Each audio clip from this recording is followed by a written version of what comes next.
Բարի լույս, բարի երկուշաբթի իմ շատ սիրելի հեռուստադիտողներ, սկսվեց աշխատանքային շաբաթը։ Վստահ եմ, որ լավ հանգստացել եք, լիցքաթափվել եք եւ նոր էներգիայով միացել եք մեզ։ Եթե ցանկանում եք, որ ձեր օրը լավ սկիզբ ունենա, ապա չեք փոխում հեռուստաալիքը եւ հետեւում եք մեզ։ Դե ինչ, սկսենք։ Մել Գիբսոնը վերջապես սկսում է իր 2004 թվականի հիթի Քրիստոսի չարչարանքները ֆիլմի երկար սպասված շարունակության նկարահանումները։ Քրիստոսի հարությունը ֆիլմը կնկարահանվի Հռոմում, բայց բոլորովին նոր դերասանական կազմով։ Ջիմ Քեյզելի, Հիսուսի եւ Մոնիկա Բելուչիի Մարիամ Մագդաղենացու գլխավոր դերերը նոր նախագծում չեն կրկնվի։ Ըստ ներքին աղբյուրների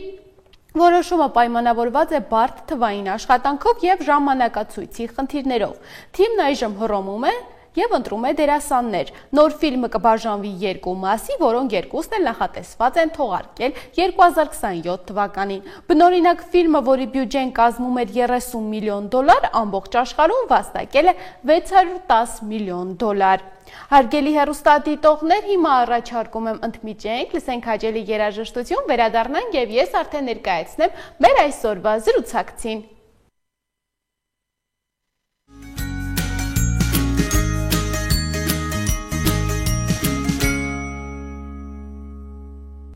Հարգելի հեռուստադիտողներ, մենք վերադարձանք, մեր հյուրը արդեն տաղավարում է, սիրով ներկայացնեմ նրան, այսօր զրուցելու ենք արձակագիր մանկավարժ Նաիրա Աբրահամյանի հետ։ Բարև ձեզ։ Բարի լույս։ Շնորհակալ եմ մեր հրավեր ընդունելու համար։ Ես եմ շնորհակալ հրավերի համար։ Ինչպե՞ս եք, Նաիրա ջան։ Լավ, շնորհակալ եմ, դուք։ Լավ է։ Ինչպես է սկսվում ձեր առավոտը սովորաբար։ Ինչպես է անցնում օրը։ Իմ գրեթե բոլոր առավոտները նման են իրար, մի գավաթ սուրճ ուղեկցությամբ սկսում եմ քարտեզագրել երեկոյան արդեն օրվա պլանավորած գործերը, պլանավորումը շատ կարևորում եմ, որովհետև այդ դեպքում դու 12 ժամի մեջ կարողանում ես հասցնել ամբողջն իրականացնել։ Վերջերս մոտիվացնող մի գիրք էի կարդում Մայքլ Հայաթի, հետաքրքիր դիտարկում է տվել այս առումով, ասում է կայուն ռեժիմը օգնում է, որպեսզի մարդու մեջ առաջանա մտավոր հարուստ էներգիա, որը օգնում է, որպեսզի տրամադրության անկայունություն չլինի։ Այդ իսկ պատճառով պլանավորումը կարծում եմ շատ լավ է եւ խորհուրդ կտամ բոլորին պլանավորեն նախապես։ Նաիրա ջան, դուք եւ արձակագիր եք եւ մանկավարժ,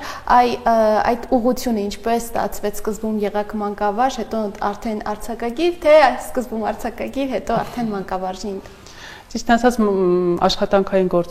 գործունեությունը սկսել եմ մանկավարժությունից, որը քիչ-քիչ, իհարկե գրելու ունակություններ դեռևս կային դպրոցական տարիներից, պատանեկության տարիներին արդեն համարձակություն էի ունենում այն թղթին հանձնել, իհարկե ընթերցողը միայն ես էի դառնում, բայց հետո մանկավարժական գործունեության ընթացքում գեղարվեստական մտորումները քիչ-քիչ արդեն ինձ համարձակություն թույլ տվեցին ձեռք բերել եւ առաջին բանաստեղծություններիս շարքը հրապարակվեց Գարուն ամսագրում եւ դա եղավ իմ առաջին քայլը։ Իսկ ընտանիքում նույնպես կային մանկավարժներ եւ ձեզ մոտ ինչպես առաջացավ այդ ցանկությունը, որպեսզի ընտրեք մանկավարժի ուղին։ Մանկավարժներ չունեմ ընտանիքում, բայց ինչպես շատ մանկավարժների մոտ ինձ մոտ եւս ուսուցչի նկատմամբ սերն էր, իմ առաջին ուսուցչուհու եւ դա ստիպեց, որպեսզի ես ընտրեմ մանկավարժության ուղին։ Իհարկե ոչ բանասեր էի ուզում դառնալ, կենսաքիմիկ էի ուզում դառնալ, բայց ճանապարհներն այնպես ինձ տարան, որ ես դարձա բանասեր, ինչի համար շատ ուրախ եմ, որ ինձ օգնեց նաեւ ավելի մոտ լինել գրականությանը եւ գեղարվեստ աշխարհին։ Ձեր կարծիքով այսօր մանկավարժի մասնագիտության մեջ որ կողմն է ավելի հաճելի եւ որ կողմն է ամենապարտավորեցնողը եւ բարդը։ Գիտեք, մանկավարժությունը այն մասնագիտությունների շարքին է դասվում, որ ընտրելուց առաջ եւ ընտրելու ընթացքում դու պետք է ունենաս մեծ սեր, համառություն, կամք, կայունություն,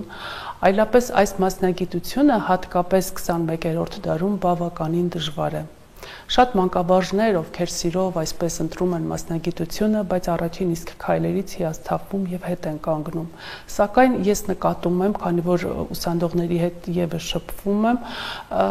աշխատանքային գործունեության ընթացքում նկատում եմ, որ երիտասարդների մեջ, ապագա մանկավարժների մեջ կան կայուն կամք ունեցողներ, նախ նրանք մեծ սեր ունեն իրենց ընտրած մասնագիտության նկատմամբ եւ շատ հաճույքով աշխատում են մատաղ սերնդի հետ։ Այդ իսկ պատճառով կան նրանց մեջ իսկապես ապագայում ավելի լավ մանկավարժներ, ովքեր պետք է դառնան եւ կրթեն մատաղ սերնդին։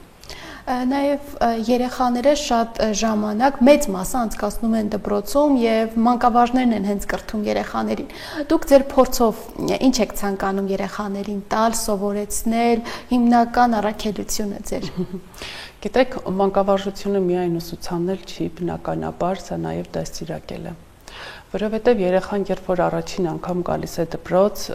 եւ դու արդեն ծանոթանում ես երեխայի հետ եւ պետք է մեկ ուսումնական տարի եւ դրանից հետո սկսվի այդ գործունեությունը, դու նախ եւ առաջ սկսում ես քո հոգեբանի կերպարով հանդես գալ։ Այսինքն նախ եւ առաջ դու պետք է կարողանաս ծանոթանալ, հասկանալ, ըմբռնել երեխային, այլապես գործունեությունը շատ դժվար կլինի։ Ինքս իմ ուսանողներին, ում հետ որ աշխատում եմ եւ շատ մանկավարժները առաջինը դա եմ խորհուրդ տալիս, որ ավելի խորությամբ ճանաչեն երեխային, որովհետեւ ոչ մեկը մյուսին նման չէ։ Իսկ երբ որ դու բոլորին վերաբերում ես այնպես, ինչպես մեկին վերաբերիր, այս դեպքում արդեն քո գործունեությունը հավասարվում է զրոյի եւ դա արդյունք չի ունենա։ Այսինքն երեխաներ կա, որոնք օրինակ ոգևորվում են բարձր գնահատականից, երեխաներ կան, որոնց գովեստի խոսքերը կարող են դառնալ շռայլություն եւ նրանք սկսեն չսովորել։ Երեխաներ կա, որոնց մի թեթև ժպիտը կարող է թևավորել, իսկ դու պարտավոր ես անգամ եթե տրամադրությունը տված է այդ մի ժպիտը իրեն պարգևել կամ ուղղակի շարքերում անցնելիս ձեռքդ դնել նրա ուսին, հավատացեք այս դեպքում դու նրան մեծ էներգիա ես տալիս, մոտիվացնում ես, նա ոգևորվում է, այդ իսկ պատճառով առաջինը ես հոգեբանական կողմը պետք է նշեմ եւ հաջորդը, որ դու անկեղծ լինես երեխաների հետ, որովհետեւ արհեստական խաղը երեխաները նրանք շատ հմուտ ըմբռնում են, այո, շատ հմուտ են իրենք այդ հարցում, այդ իսկ պատճառով պետք է կարողանաս այդ անկեղծությունը ցույց տալ, ես երբեմն իմ սանին ասում եմ աշխատանքային ժամի ընթացքում դուք բոլորը տիմբալիկներն եք, մինչև տուն գնալը։ Եվ մենք պետք է նաև ուսուցանելուց դաստիարակենք նրանց, իսկ դաստիարակելը բավականին բարդ գործ է, այս դեպքում նաև կարևոր է ընտանիքի հետ կապը, այս եռանկյունը պետք է պահվի, որի դեպքում կարողանանք երեխային ճիշտ ուղղություն տալ, ճիշտ ձևով դաստիարակել, այդ ամենի հենքի վրա նոր արդեն անցնում ենք ուսուցանելու, սա շատ կարևոր։ Իսկ ինչ եք նկատում, որքանով է ժամանակի ընթացքում գնահատված նաև հարգված այս մասնագիտությունը մանկավարժի մեր երկրում։ Դե բնականաբար ժամանակները փոխվել են, փոխվեցին նաև մանկավարժի նկատմամբ սերը, վերաբերմունքը, իմ ժամանակներում կամ երբ որ ես դպրոցական էի կամ դրանից առաջ բնականաբար մանկավարժի մասնագիտությունը ավելի վեհ էր։ Գնալով սա ավելի մարեց, կարծում եմ սա բոլոր երկրներում է այսպես, որովհետև տեղեկատվական տեխնոլոգիաները արդեն մանկավարժի դեր կատարում են, իսկ այն ժամանակ մենք հիմնական գրքերից բացի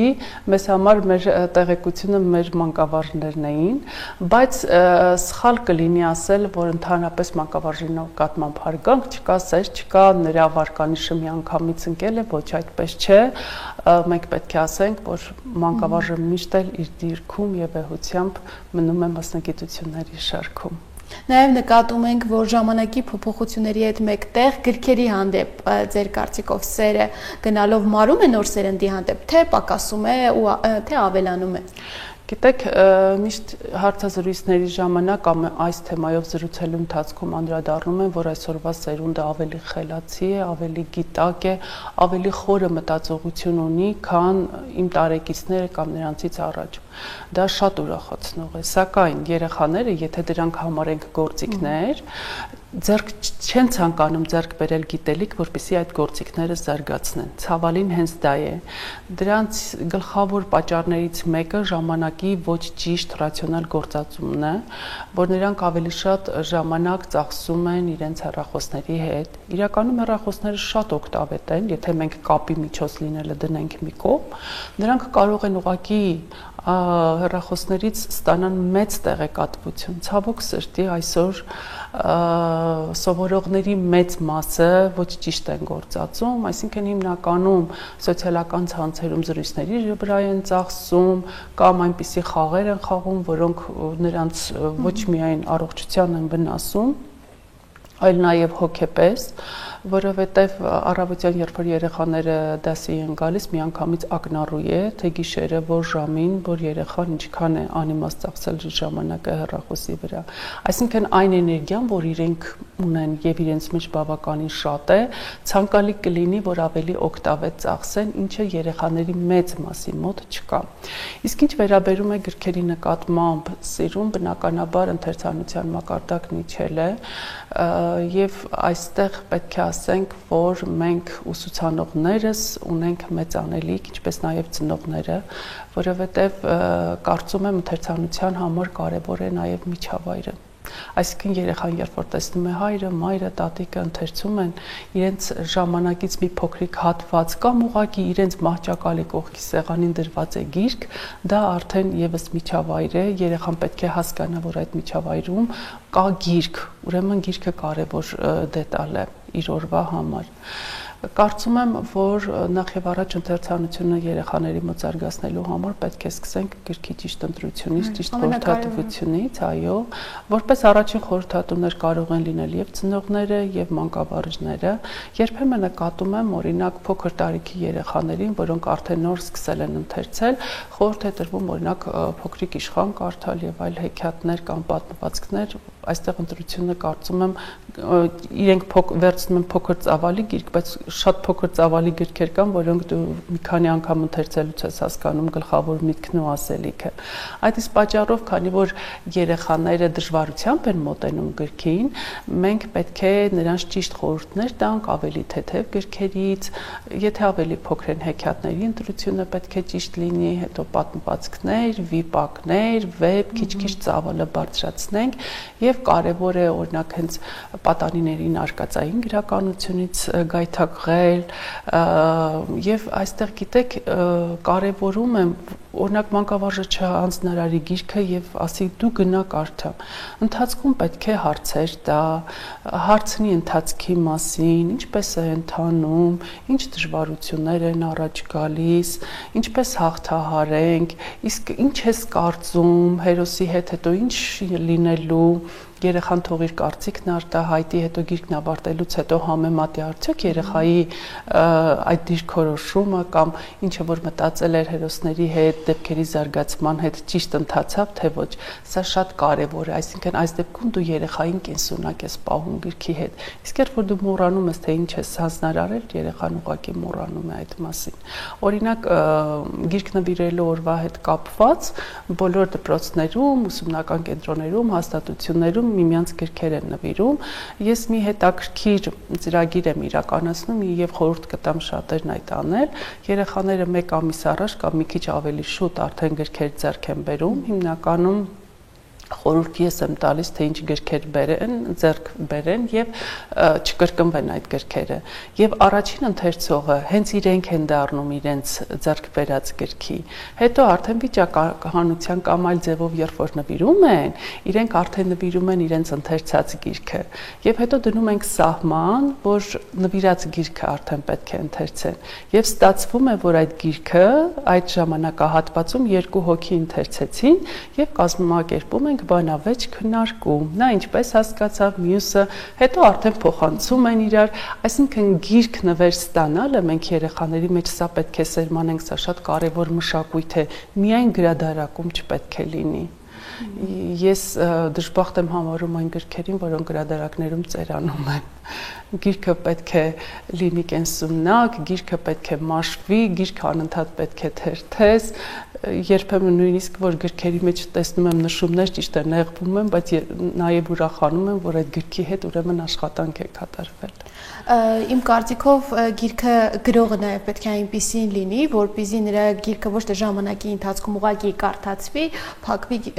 դրվի արկղում, այլ անդադ գործունեության մեջ դրվի, ինչպիսին պետք պետք է լինի ձեր կարծիքով այդ գրողը, որպեսզի նրա գրվածքը դեռ տարիներով պահպանվի եւ հիշվի։ Նկատի ունեք երեխաների համար։ Երեխաների եւ ընդհանրապես ժամանակակից գրողը դա։ Գիտեք, ժամանակակից գրականությունը, եթե մենք դիտարկենք հայ ժամանակակից գրականությունը, բավականին բազմաշերտ եւ բազմաճյուղ է զարգանում, նախ եթե դիտարկենք լեզուն, ավելի ազատ է լեզուն։ Եթե մենք անդրադառնանք դասական գրականությանը, ապա դասական գրականությունը խիստ գրական հայերենով էր, ինչը իհարկե ողջունելի էր, ինչը զարգացրեց մեզ որպես ընթերցողներ, անգամ գիտեք թարգմանական գրականությունների մեջ լեզուն գրեթե բոլոր թարգմանված գրքերի լեզուն նույնն էր։ Այս սա հետաքրքիր դիտարկում է, բայց հիմա ավելի ազատ է լեզուն, նույնիսկ խոսակցական, բարբառային, ժարգոնային բառեր եւ արտահայտություններ են գործածվում։ Ճիշտ է, դա այլ հարց է, թե ինչ չափով արդյոք այդ ժարգոնային բառապաշարի գործածությունը հասնում է գրեհկաբանությանը, թե ոչ։ Համենայն դեպս լեզուն ավելի ազատ է եւ արձակի եւ չափածոյի։ Անդրադարձը տարբեր շերտերից շատ տարբեր է, հիմնականում ավելի շատ սեփական փորձի եւ փորձառնության վրա ստեղծված գրքերն են ավելի շատ, դա իհարկե չի կարելի համարել ինքնակենսագրական ստեղծագործություններ, վեպեր կամ պատմվածքներ, կարելի նույնիսկ ասել ինքնագրեր են դրանք, էսեի ժանրն է բավականին զարգացած, անդրադառնում են սոցիալական խնդիրներին, սեր, ընտանիք, ցավոք սրտի 20 թվականի այդ ծանր դեպքերից հետո նաև պատերազմի թողած հետևանքներին, դա իհարկե շատ կարևոր է, որ պատերազմի թեման անդրադարձ է կատարում հայ գրականության մեջ, նույնիսկ տարբեր մրցույթներ են կազմակերպվում գրական պատերազմի թեմայով, նաև ողջունում եմ նրանց, ովքեր մեր նահատակ զինվորների մասին գրում են ստեղծագործություններ, անդրադառնում են նրանց գործունեությանը, դա այլ հարց է, թե գեղարվեստական ինչ արժեքներով է ներկայացվում, կարևոր չէ, կարևորը յուրաքանչյուր զինվորի եւ նրա սխրագործության մասին անպայման խոսվի։ Իսկ ձեր կարծիքով կա այնպիսի թեմա, որին ժամանակակից գրողները քիչ են անդրադառնում, բայց անհրաժեշտ է պետք է անդրադառնալ։ Կարծում եմ բավականին շատ է, ավելի շատ արկածային գրականության, այսինքն պատանիների համար ստեղծվող գրականություն է ավելի քիչ, սա իմ դիտարկումն է այսպիսին,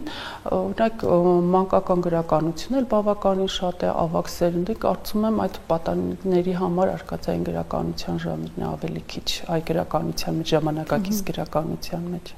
Ու երբ որ խոսում ենք պատանիների ընթերցանության մասին, շատ նկատում ենք, որ շատ երեխաներ սիրում են արկածային, ֆանտաստիկ ժանրի գրքեր ու ժամանակակից բեսթելերներ։ Ձեր կարծիքով ինչու են հատկապես նոր գրականությունը սիրում, նոր բեսթելերներ են սիրում ընթերցել։ Գիտեք, այստեղ դարձյալ դուրք պետք է տանք էլի տեղեկատվական տեխնոլոգիաներին, որովհետև նրանք հետևում են, թե որ գրքերն են բեսթսելեր, բայց դա հարցի մյուս կողմն է, արդյոք այդ գիրքը, որի մասին շատ խոսվում է, որը շատ ընթերցում են, որից շատ մեջբերումներ են անում, արդյոք դա ունի այն արժանինքները, որ պատանիները պետք է այդքան շատ կարդան։ Ես կողմ եմ, որ թող կարդան, բայց նաև կարդան ուղղակի իմանալու համար, թե ինչ էր այդ գիրքը, բայց չի նշանակում, որ մյուս գրքերին պետք է անդրադարձ չլինի։ Մենք ունենք շատ լավ հեղինակներ, արձակագիրներ,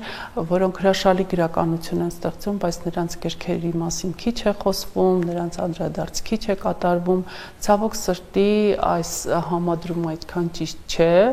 կան իսկապես արժեքավոր գրքեր հայ գրականության մեջ, ժամանակակից գրականության մեջ, որոնք արժանի են բեսթսելերներ դառնալու։ Ու նաև դասական գրականությունը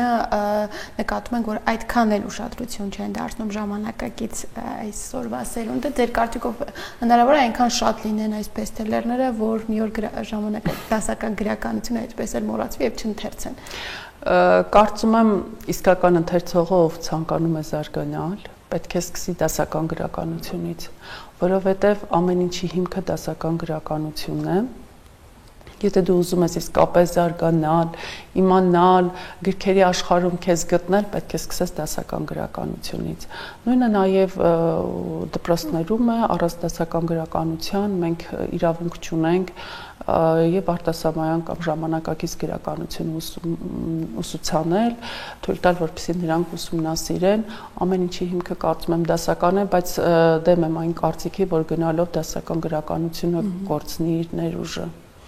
ու շատ հաճախ նկատում ենք, թե ժամանակային առումով երեխաները երբ որ չեն հասցնում տանը նստել, գիրք ընթերցել, հիմնականում նախընտրում են աուդիո գրականություն կամ հենց էլեկտրոնային գրականություն, իսկ այս առումով ինչ որ խնդիր նկատում ենք, որ հենց գրքի հանդեպ գիրք վերցնել, թերթելու հանդեպ սերը նույնպես մարում է։ Բնականաբար 21-րդ դարում արդեն գրականությունը որոշ չափով թվայնացվեց, գնաց արդեն տեղեկատվական տեխնոլոգիաների դաշտ, այսինքն աուդիո գրքերը, թվայնացած գրքերը, բլոգերների աշխատանքը, կան ստեղծագործողներ, որոնք ուղղակի իրենց ստեղծագործությունները սեփական սոցիալական ցանցերում են հրապարակում եւ գիրք դարձնելու ցանկություն չունեն, ինքնաբերաբար արդեն ընթերցողը գրքից զատ ընթերցում է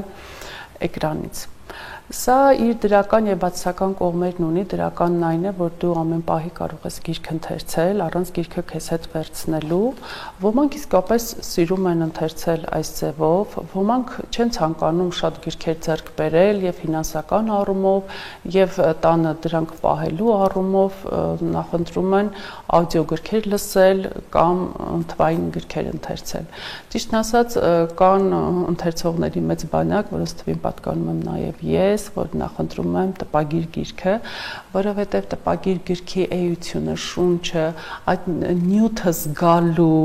կարողությունը ինձ համար բավականին մեծ է։ Ես կարող եմ ուղղակի թվայնացված մեկ պատմվածք կամ մեկ հոդված ընթերցել եւ դա արդեն ինձ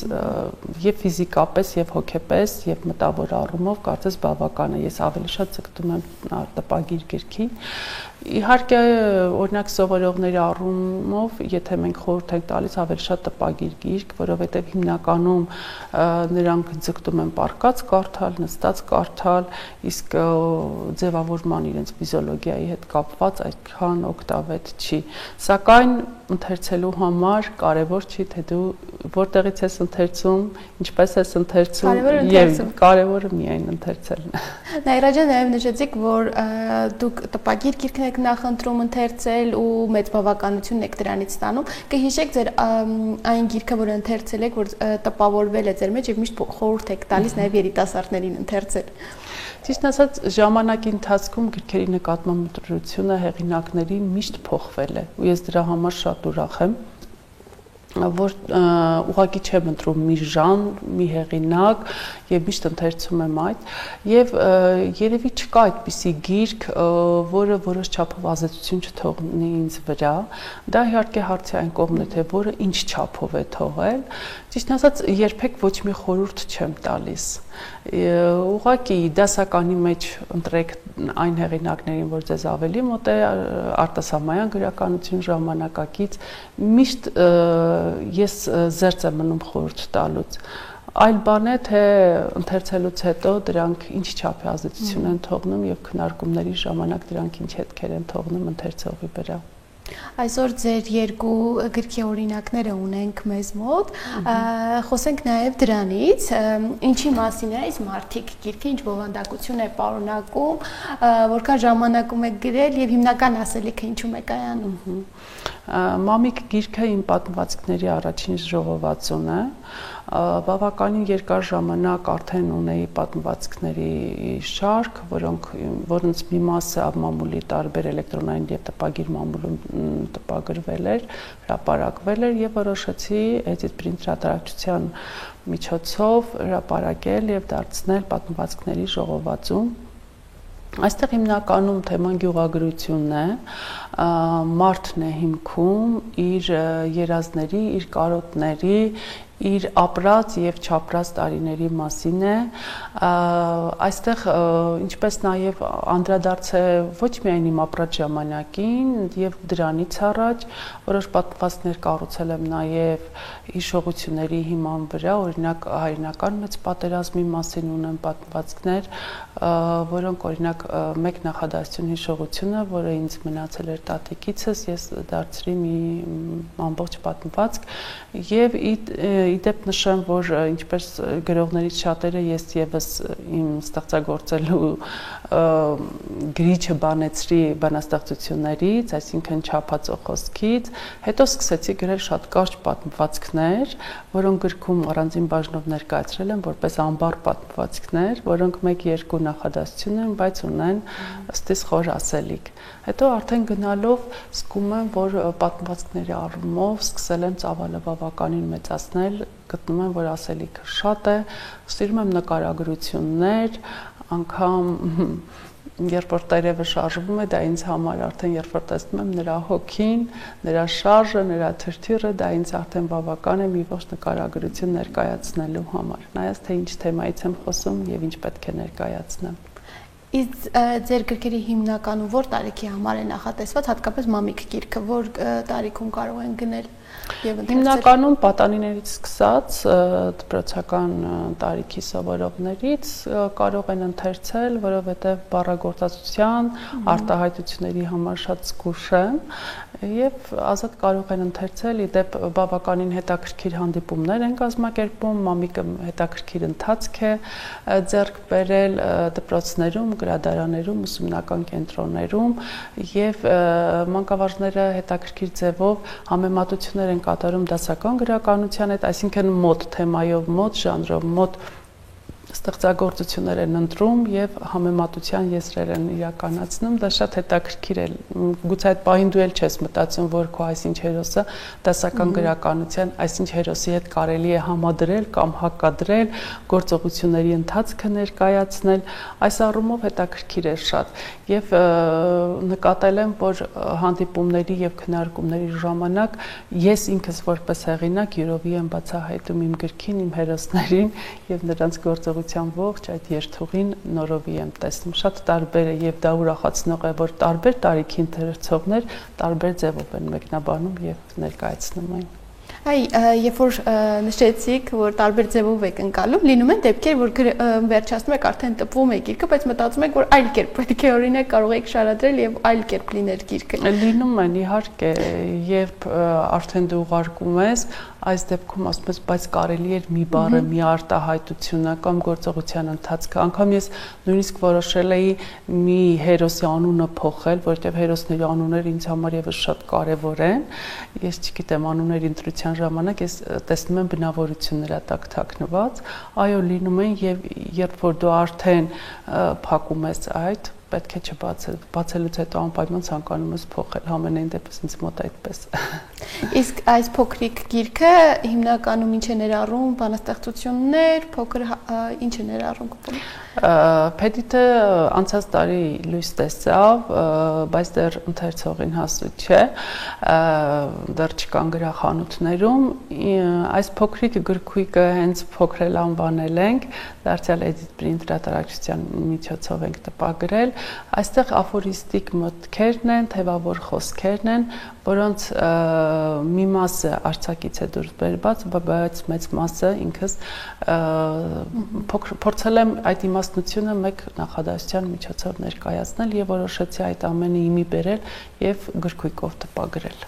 Դուք բացի գրքերից նաև լայն գործունեություն եք ծավալում, այցելում եք տարբեր մշակութային հաստատություններ եւ ունեք նաև դրանց վերաբերյալ հոդվածներ։ Դրա մասին փոքր նաև մանրամասնեք, ինչ հոդվածներ են եւ ինչ մշակութային կենտրոններ եք այցելում։ Ճիշտն ասած, մարզեր շատ եմ այցելում եւ հիմնականում այցելում եմ ոչ միայն մարզկենտրոններ, այլ գյուղեր, փոքրիկ բնակավայրեր, շփվում եմ մարդկանց հետ, դրանք շատ կարեւոր են, որպեսզի լսես նրանց ձայնը, զրուցես, խոսես, դրանք իհարկե իմ որոշ պատկերներ, հերոսներ, զրույցներ իմ գեղարվեստական գրականության մեջ իրենց արտացոլումը գտնում են եւ անպայման այցելում եմ մշակութային կենտրոններ, մարզերում, գրադարաններ, թանգարաններ, թատրոն, եթե այդ մարզկենտրոնում կա Եվ անպայման ցանկանում եմ դրանց մասին լուսաբանել, որպեսզի մյուսներն էլ ովքեր այցելում են, մենք գիտենք, որ զբոսաշրջությունը արդեն մեծ թափ է վերցրել մարզերում, այսինքն եկեղեցիներ, ուղղակի պատմական հնավայրեր այցելելուց զատ, անպայման մտնեն տվյալ մարզի թանգարան, գրադարան, որովհետև այնտեղ ամբողջ պատմություն է։ Երբ որ մենք գնում ենք օրինակ Տավուշի մարզ, շատ ճիշտ կլինի մենք մի հատ թանգարան գնանք, լսենք պատմությունը,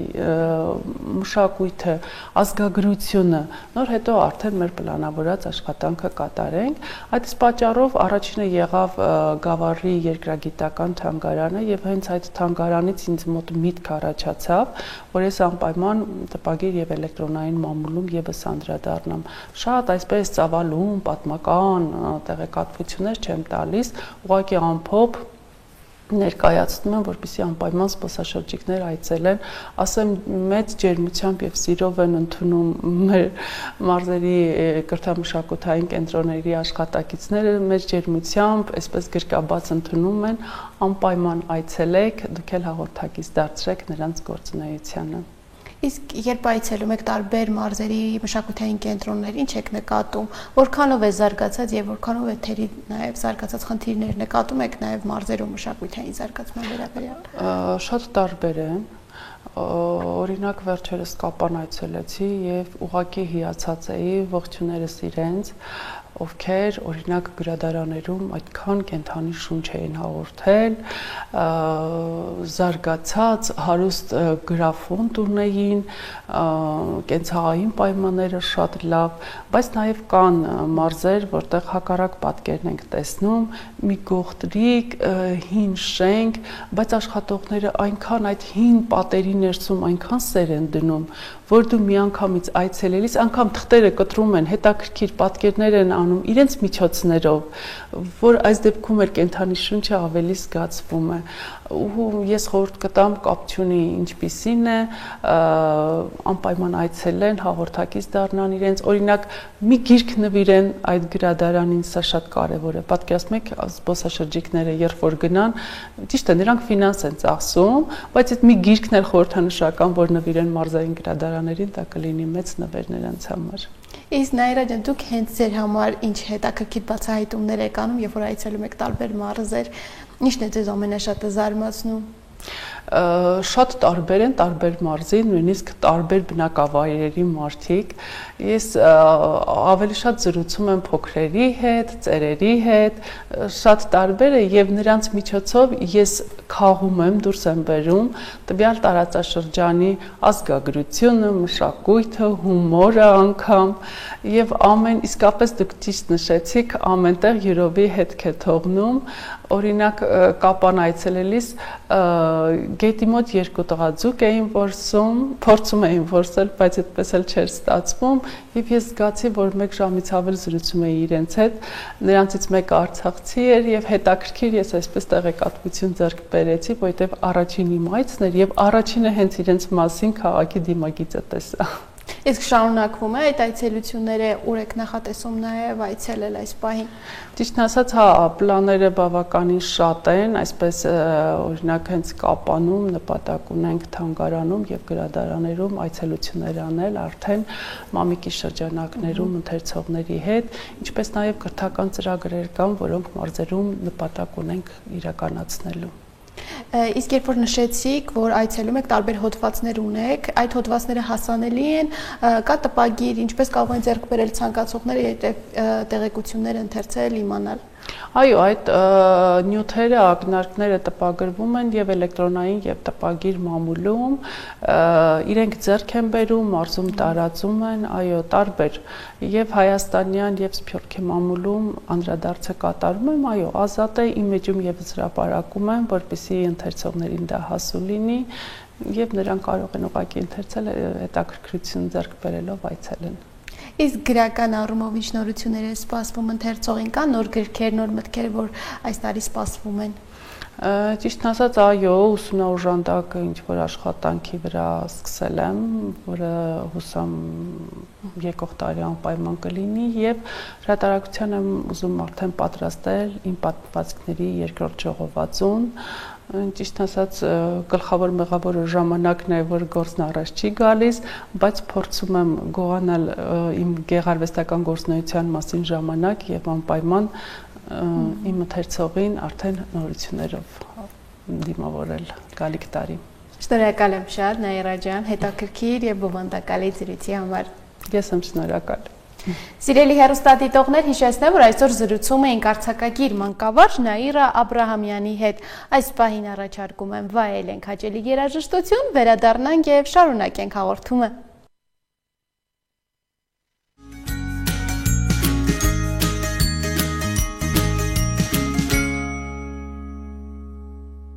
Հարգելի հեռուստադիտողներ, մենք լսեցինք հաճելի երաժշտություն, վերադարձանք, հիմա շարունակում ենք հաղորդումը, իսկ հիմա առաջարկում եմ ծանոթանանք Սպիտակավոր վանքի հետ, որը գտնվում է Վայոց ձորի Վերնաշեն գյուղից 7 կիլոմետր հյուսիս։ Այն կառուցվել է 14-րդ դարում իր ուրույն տեղն ունենալով հայոց ճարտարապետաշինության բնագավառում հանդիսանալով մշակութային, կրթական եւ հոգեվոր կենտրոն։ Հիմա առաջարկում եմ ծանոթանանք վանքի պատմության հետ։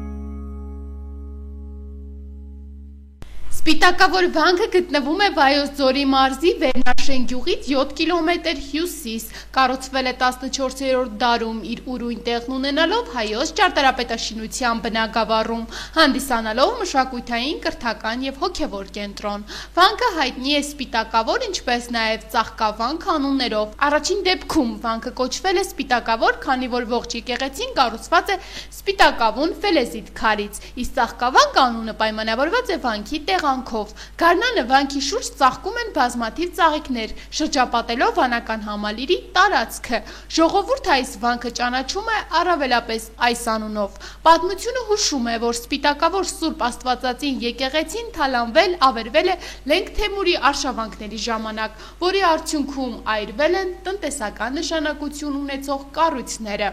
Ավելի ուշ դիմակայել է 15-րդ դարի թուրքմենական ցեղերի ասպատակություններին։ 1604 թվականին տեղի է ունենում հայերի բռնագաղթը Շահ Աբասի կողմից եւ այդպիսով դադարում է վանքի գործունեությունը։ Սպիտակավոր վանքը 1338 թվականին Գլաձորի համալսարանի գործունեության դադարից հետո դառնում է Պրոշյանների կրթամշակութային կենտրոն։ 15-րդ դարի երկրորդ կեսին մեզ են հասել վարդապետ ավակտերի ընդօրինակած ձեռագրերի մի քանիսը։ Հենց նրա օրոք է Սպիտակավոր վանքն ապրել իր ծաղկման ժամանակաշրջանը։ Վանքի նյութական օժանդակություն են ցուցաբերել օրբելյանները 1339 թվականին, նվիրաբերելով ընդարձակ այգիներ։ Ըստ ժողովրդական ավանդության Սպիտակավոր վանքը կրակի լույսի ազդանշաններով կապված է եղել Արկազի Սուրբ Խաչ եւ Թանադե վանքերի հետ, միմյանց լուրեր փոխանցելու նպատակով։ Սպիտակավոր վանքն ամբողջությամբ զարդարված է բուսական եւ երկրաչափական շատ նուրբ եւ մանրակրկիտ մշակված զարդարանքներով, որոնցում հիմնականում պատկերված է Հիսուս Քրիստոսը։ Գմբեթի հիմնային կամարի վրա պատկերված են 5 սրբապատկերներ, ըստ որոշ ուսումնասիրությունների Հիսուս Քրիստոսն է իր ավետարանիչներով, իսկ մյուսներն էլ կարծում են, որ պատկերված է Հայր Աստվածը իր 4 հրեշտակներով։ Վանքի հյուսիսային պատին պատկերված է Էաջ եւ Ամիր Հասան Պրոշյանների քանդակները։ Ուսումնասիրությունները փաստում են, որ դրանք հյուսիսային ճակատին ամրեցվել են ոչ թե կառուցման ժամանակ, այլ ավելի ուշ, սակայն այսօր այդ զարդաքանդակները գտնվում են Էրմիտաժում, որտեղ տեղափոխվել են վանքի պատից ընկնելուց հետո։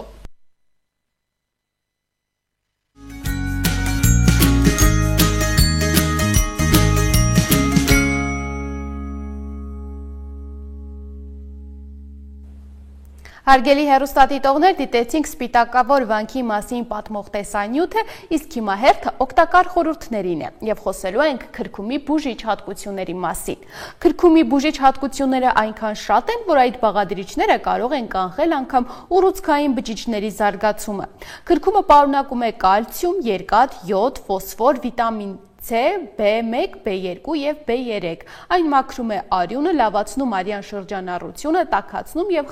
խթանում է արյան նոր բջիջների գոյացումը։ Բժշկության մեջ այն օգտագործվում է տոքսինների հեռացման եւ որպես արդյունավետ միջոց հյուսվածքների լավացման համար։ Այն մաքրում է աղիները ավելորդ լորձից, կարգավորում է աղեստամոքսային տրակտի, նաեւ ենթաստամոքսային գեղձի գործունեությունը։ Ունի խթանող, լավացնող հակաբակտերիալ ազդեցություն եւ լավացնում է նաև նյութափոխանակությունը։ Մարսողական համակարգի հիվանդություններից բուժում է 12 մատնյա աղիքի խոցերը։ Այն նաև կոսմետիկ միջոց է։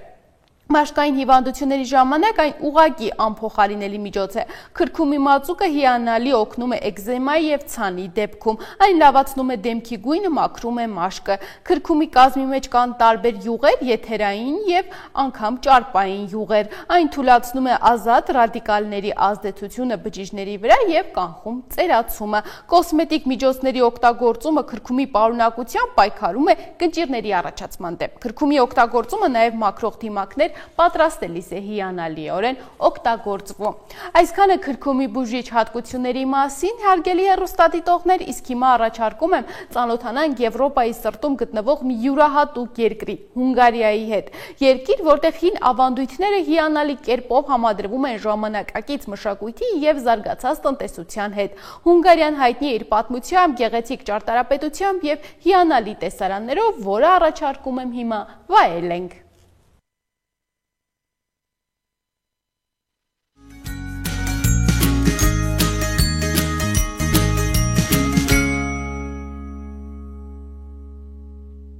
Հունգարիան զբոսաշրջիկների ամենասիրելի երկրներից է, որը իր մեջ համատեղում է ոչ միայն սեփական գույներն ու առանձնահատկությունները, այլ նաև եվրոպական այլ երկրներին բնորոշ գծեր։ Հունգարիան հայտնի է իր յուրահատկությամբ, համեղ ուտեստներով, մի շարք ճարտարապետական հուշարձաններով։ Զբոսաշրջիկների մեծ մասին Հունգարիայում գրավում են Եվրոպայի ամենախոշոր Բլատոն եւ Հևիստակ լճերը։ Հունգարիան նաև ունի բուժիչ հատկություններ, օրինակ 48 հանքային ջրի աղբյուր, ավելի քան 100 բուժիչ խմելու ջրի աղբյուր, ինչպես նաև բուժիչ ցեխերի 4 սկզբնաղբյուր։ Երկրում կառուցված են բազմաթիվ վանաներ եւ առողջավայրեր, ուր աշխարհի տարբեր երկրներից գալիս են մարդիկ բուժման նպատակով։ Երկրի խորհրդանիշն է համարվում պարլամենտի շենքը, կառուցված 20-րդ դարի սկզբին։ Բուդապեշտը Հունգարիայի ճարտարապետական եւ մշակութային կենտրոնն է։ Հիմնադրվել է 1873 թվականին, երբ Դանուբի գետափին գտնվող 3 քաղաքները Բուդա, Հին Բուդա եւ Պեշտը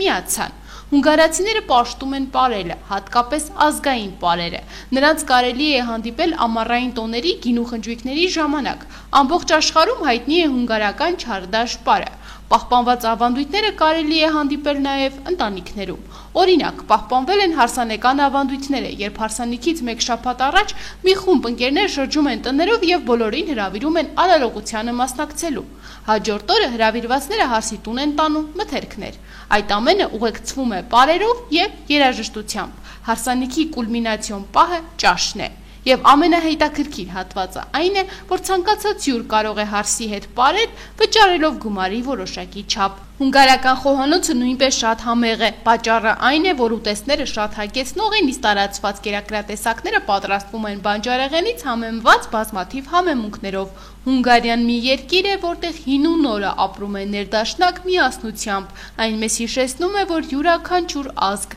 ունի իր ինքնատիպ գույները։